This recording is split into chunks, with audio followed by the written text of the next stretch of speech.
In this video, we're gonna break down the average closing cost and how you can shop around to make sure you're getting the best deal. So you're in the process of buying a home, refinancing a home, just getting home loan financing. And you're getting all these papers, you're getting the loan application, you have a loan estimate, you have all these other disclosures, and it is seriously getting overwhelming. I've been there, brother and sister. I get it. I totally get it. And I know it's really hard to follow. So I'm going to go down all the different fees and what you should be looking for and what fees you should avoid. The average median value of a home and the average mortgage and closing cost in America is roughly $220,000 on the sales price. And the average closing cost is right around $8,000 for something like that. You're looking at roughly 4% on a house like that. But one of the things that you really need to determine is when you're getting a lot of different estimates is that you're shopping different institutions, okay? We do not want to only go with direct lenders. We don't want to go with only mortgage banks. And we also don't want to go with only mortgage brokers because we're all different. We all have our different quirks. We all have our different benefits. So it's really important to look around and make sure you get at least one quote from a major bank, a direct lender, and a mortgage broker and do your full comparison. A lot of times when you have closing cost, it's worded differently, right? You have origination fee, you have processing fee, you have doc prep fee, you have this fee, you have that fee.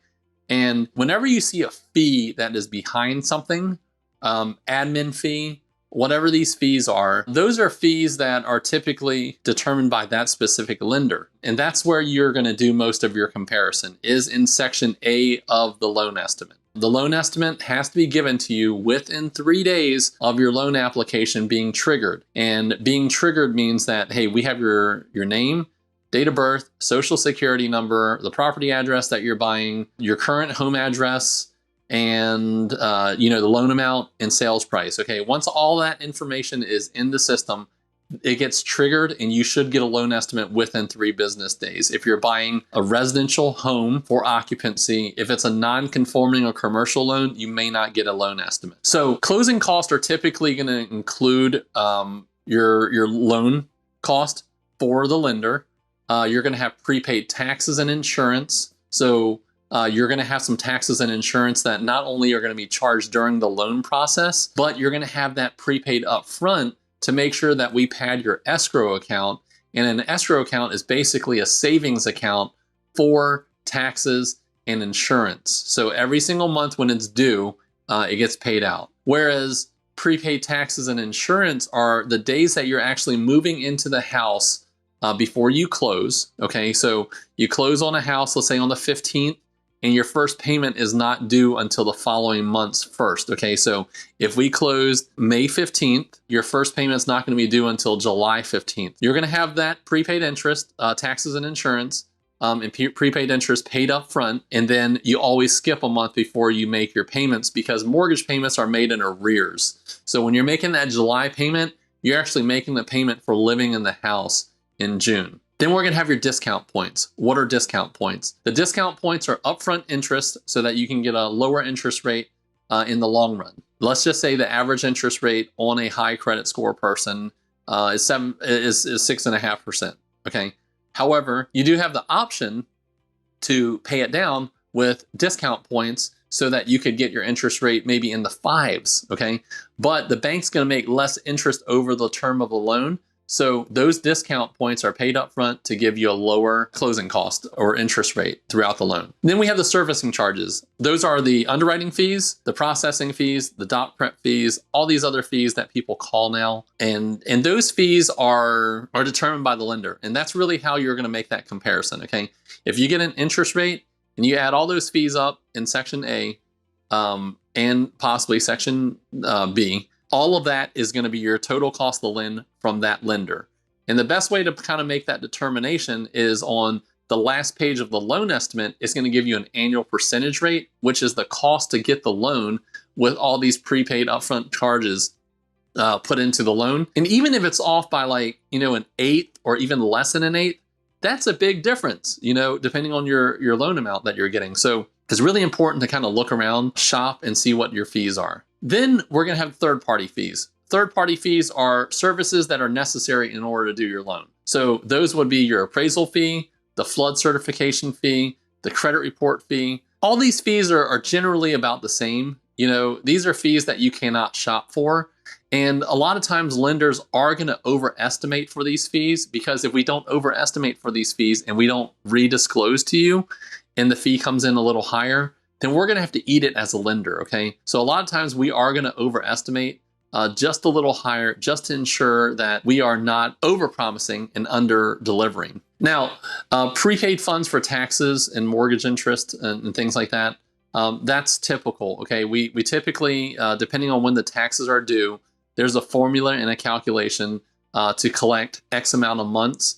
And if I were to just do a basic loan estimate, just to do one for a consumer, I'm typically going to put anywhere between 3 and 6 months for taxes and insurance in there, just to once again, you know, under promise and over deliver, vice versa. We've looked at all the different lender fees from different organizations just to kind of do a comparison. The average lender fee that is being charged out there, I would say $1,380 to $1,400. And the way that we kind of came up with that conclusion is the origination fee. Okay, not even the cost of the discount points for the interest rate, but just the origination fee. Some lenders will charge as low as $795. And then most lenders will go up to even 1%. So when you have that 1% origination fee in there, especially if you're buying a higher value house, that is a lot of closing costs that is being added in. Because if you have a flat fee, like we do, most of the time, that flat fee is going to be on average. So if an average sales price is $220,000, and let's just say our average flat fee is right around $1,000, then you're going to be a lot less than 1%. So when you're doing your shopping, make sure you compare those lender fees so that you are comparing apples to apples when it comes to your total cost of doing the loan. Your third-party average fees on a $220,000 house, roughly about $3,200. And that's going to include your title insurance from the lender, which is required to make sure that we don't have any liens on the property, the cost of the appraisal, and then other third-party costs such as your settlement fee, your escrow fee, your recording ALTA, closing protection letter, title service fees, credit report, flood certification fees. That's going to probably eat up a little more than 1% of your average sales price when it comes to getting those third-party fees added in. And then finally, you know, settlement and escrow fees, that's going to vary depending on where you're going to buy the house, okay? Certain places have like city and state transfer taxes, and then other places don't have it. Some are a little higher. For instance, you know, I know places in Philadelphia typically not only have the city and state, but they also have a school tax that make closing costs extremely high. Whereas somewhere like a state like North Carolina, you're going to have a lot less of it because they don't have those transfer taxes that are part of the transaction. On average, when you're doing the comparison, it's really important to get an estimate from, you know, your bank, the lender, and a broker, okay? A bank is going to be in-house underwriting, in-house everything, and you have one set of guidelines, and that's the only set of guidelines. You got to fit into that box, okay? When you're going to a lender, correspondent lender, now you're dealing with a third party, a middleman, okay? And when you're dealing with a middleman, you're going to have a bunch of boxes that you can fit into. So on average, I would say most correspondent lenders are going to have anywhere between 5 and 20 different boxes. So they have about up to 20 investors. And the benefit of that is that they do shop around to see which box that you're going to fit in. Some have overlays, some do not have overlays, but you're limited to 20 options when it comes to that. And you're paying the middleman, okay? So, you know, those fees are typically, and the cost are going to be a little higher. And then we're going to go to the mortgage broker. Mortgage brokers, we're wholesale, okay? We're limited on how much we can make.